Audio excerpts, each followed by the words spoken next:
Hello guys, সবাই কেমন আছেন? আশা করি ভালো আছেন। আজকে আমাদের ডিএসআর সাহেবের অনেক কষ্ট হয়ে গেছে বোঝা যাচ্ছে, কারণ সে মাল বের করেছে এবং লোড দিতেছে, আমি ভিডিও করতেছি।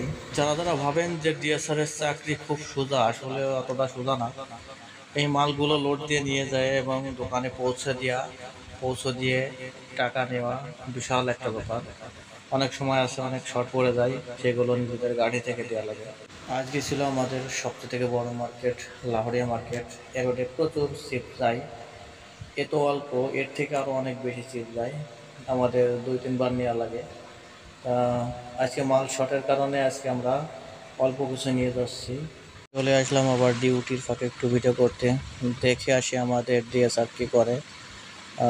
হে মিয়া করে কি, তো এসে গাড়ি থেকে জুস নিয়ে জুস খাওয়া শুরু করেছে। স্বাদ কেমন? গুড গুড, খান, বেশি করে খান। এবং এই ভিডিওতে আমাদের কি দেখা হবে আবার অন্য একটা ভিডিও।